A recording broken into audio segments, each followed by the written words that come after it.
Salut tout le monde, bon lundi. Le ministre et député de Québec, Jean-Yves Duclos, est ici aujourd'hui. Il a annoncé la venue de nouvelles ruelles vertes et actives. Ce seront des endroits pour faire du sport, un peu comme une nouvelle cour arrière pour certaines familles qui habitent au centre-ville. Mais Colin, t'en as profité pour poser des questions au ministre, notamment sur le rachat du pont de Québec. Peux-tu me rappeler pourquoi c'est aussi important, ce rachat-là?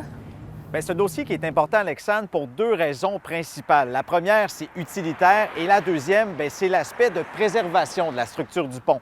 Pourquoi? Bon, l'aspect utilitaire, il y a quand même 30 000 véhicules quotidiennement qui circulent sur le pont de Québec. C'est moins que le pont La Porte, il n'y a pas de camions, mais c'est quand même un lien important.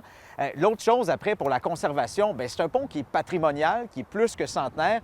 Il faut comprendre que lorsqu'on construisait des ponts d'acier comme celui-ci à l'époque, bien, on s'attendait à ce qu'il soit peinturé fréquemment, ce pont-là, pour justement préserver non seulement sa beauté, mais aussi certaines pièces. On dit qu'il y a certaines pièces qu'on ne peut plus trouver ailleurs, là, qui sont vraiment historiques et qui sont essentielles dans la structure. Et pour les protéger, bien, il faut remettre de la peinture. Et c'est ce que va permettre la nouvelle entente. Et d'ailleurs, le premier ministre Justin Trudeau sera à Québec pour l'annonce ce mercredi. C'est pour vous dire l'importance qu'accorde le gouvernement fédéral à un dossier comme celui-ci. Je poursuis en vous mentionnant qu'il y a des milliers de jeunes athlètes qui auraient été victimes d'au moins une forme de violence pendant leur parcours sportif. C'est ce qui ressort d'une étude de l'Institut de la statistique du Québec menée auprès de 9000 sportifs de plus de 14 ans.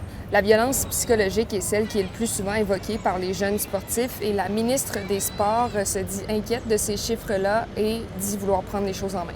C'est difficile de quantifier ou de qualifier ces chiffres-là. Une chose que ça nous dit, par contre, c'est que de la violence dans le contexte sportif, ça arrive et il faut s'en occuper. Donc, peu importe le nombre, ben, c'est un de trop. Et je termine en vous mentionnant que l'on connaît maintenant la programmation de la 3e édition de la Super Franco-Fête.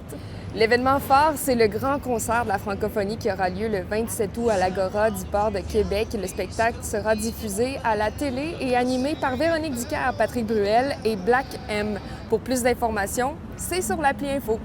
Bye bye!